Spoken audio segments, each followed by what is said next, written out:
Então, galera, continuando aqui nossas aulas, essa aula de hoje vai ser a pedido da minha amiga Jandiane, que pediu para eu falar um pouco sobre o histórico da vacinação no Brasil. Então, vamos lá. Para falar sobre o Brasil, vamos pegar do início de tudo, né? Edward Jenner, na Inglaterra, 1796, ele vai desenvolver a primeira vacina da história, que é a vacina contra a varíola, tá?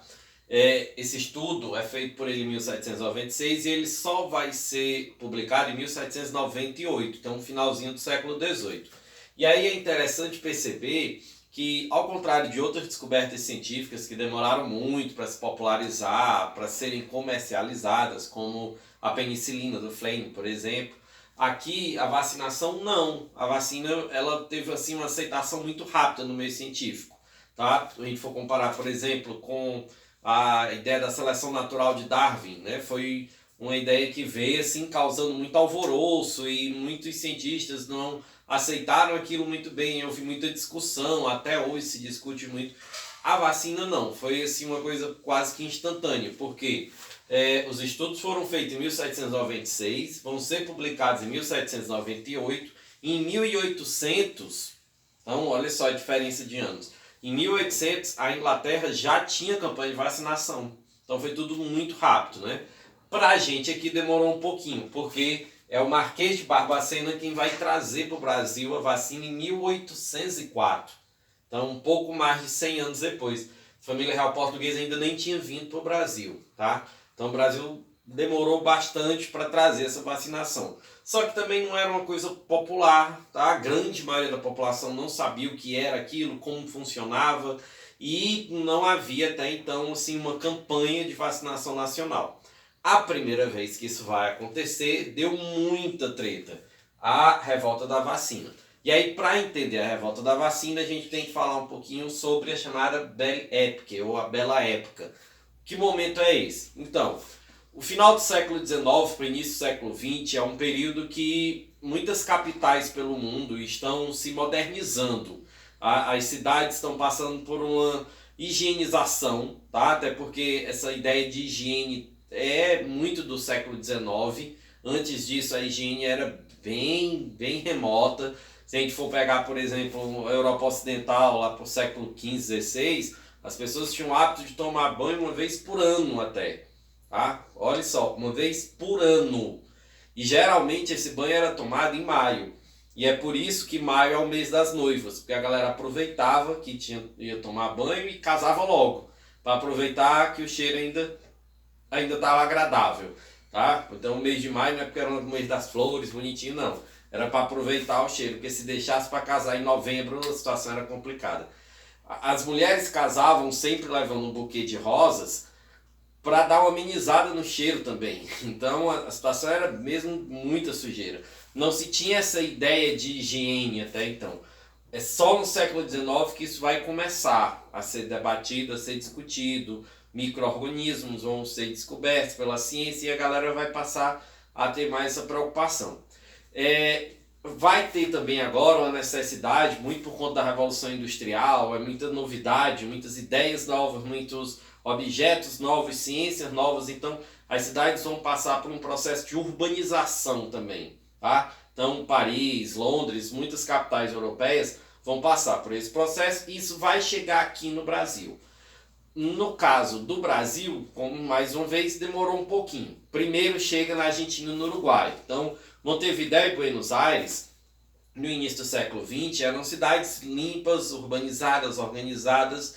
E o Rio de Janeiro, que era a capital do Brasil, então era visto pelos outros como uma cidade mais suja, mais desorganizada, com ruas ainda muito estreitas. Né? E quem é aqui do Piauí que conhece cidades mais antigas sabe, tem Piracuruca, Parnaíba, Amarante, são cidades que têm ruas bem estreitas, tá?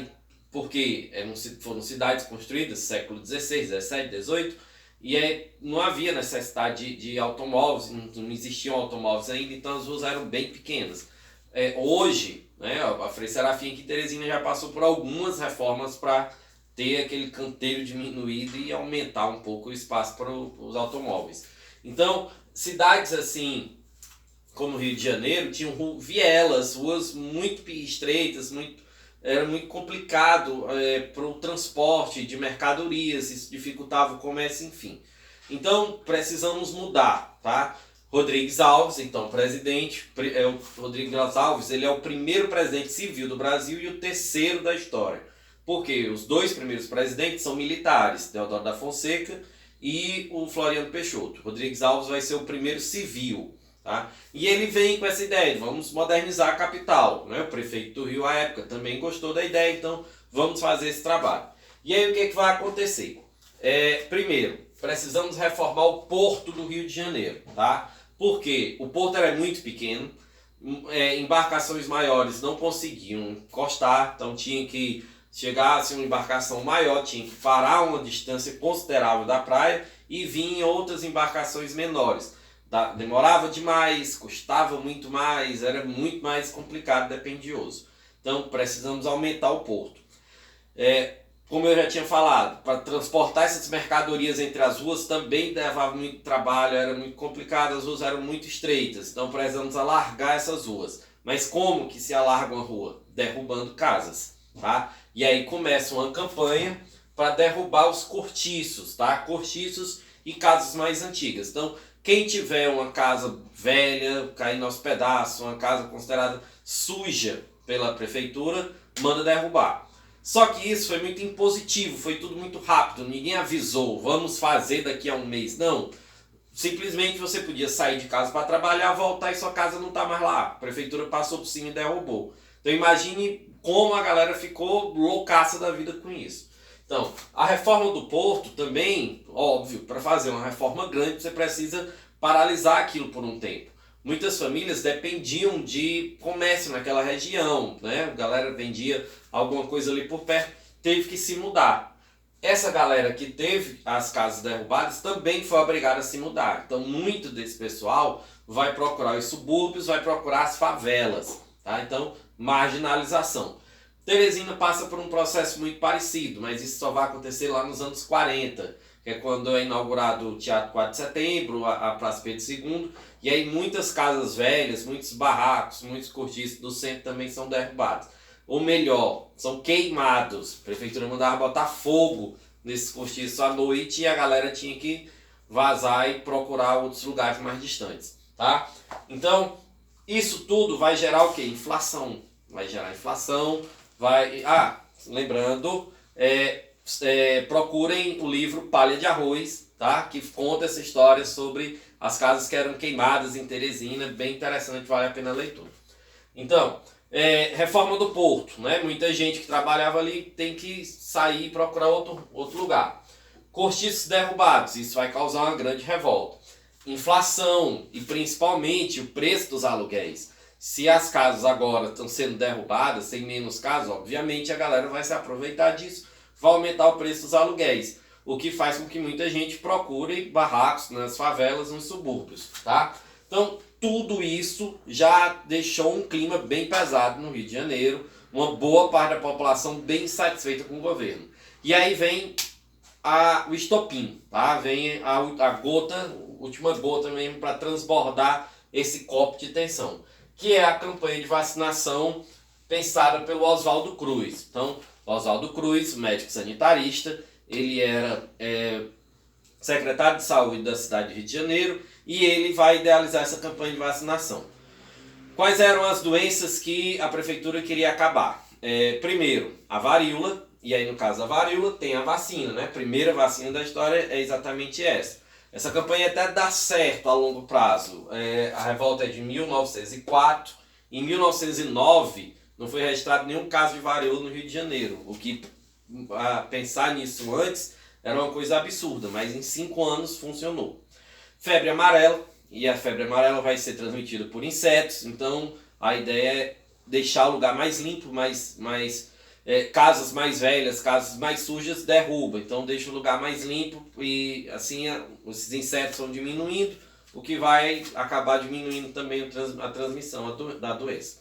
E a peste bubônica, né? A peste bubônica, aquela lá da peste negra da Europa. Depois a gente pode fazer aqui até um vídeo só sobre isso.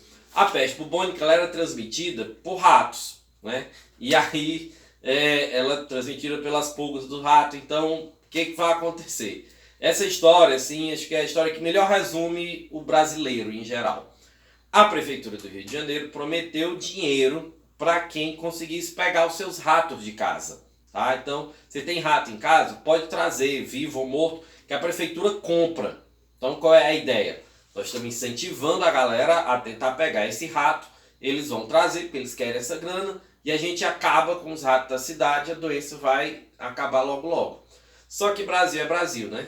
Ao invés da galera matar o rato e levar para a prefeitura, a galera pegava o rato, colocava para cruzar com outro rato, para nascer mais e vender para a prefeitura e ganhar dinheiro em cima disso. Então, ao invés de diminuir, fez só aumentar. Então, deu tudo errado. A prefeitura gastou dinheiro comprando esses ratos que estavam só se multiplicando. Teve gente que acabou alugando casa só para botar a gaiola de rato, para esses ratos procriarem e ter mais rato para vender. Então essa história resume bem como o Brasil reage em situações assim. Então a campanha acabou não rolando por outro motivo curioso também. Como eu falei, foi uma campanha que não foi anunciada. Simplesmente, a partir de agora é obrigatório, todo mundo tem que se vacinar. Essa vacina, ia o enfermeiro na casa da pessoa e essa pessoa tinha que aceitar, tinha que receber aquele enfermeiro e ele ia aplicar essa vacina. Só que, olha só, 1904, tá? Sociedade brasileira, extremamente machista, sabe como funciona. As mulheres, elas não podiam mostrar muito o corpo e a vacina seria aplicada no braço.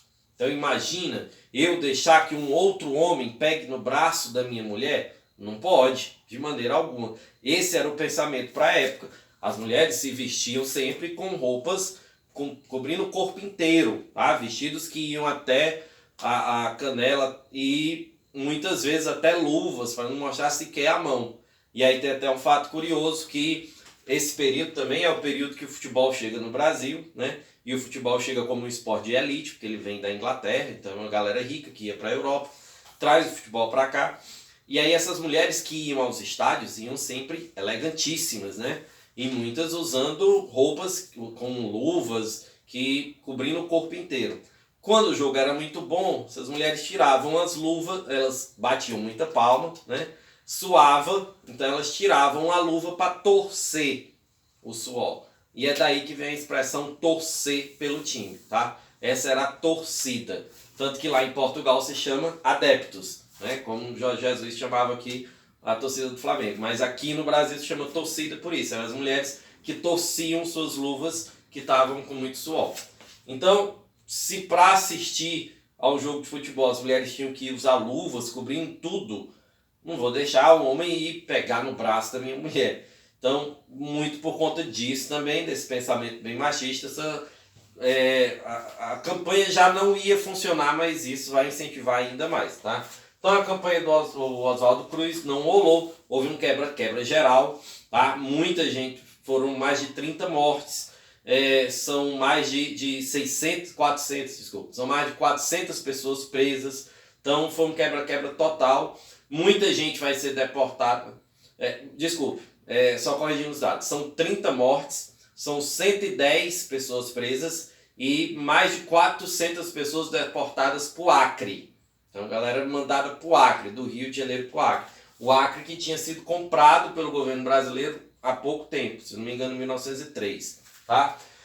Depois de tudo isso, passado alguns anos, 1961 é quando vão acontecer as primeiras campanhas de vacinação no Brasil. Então, as primeiras campanhas para todo o país são só de 1961.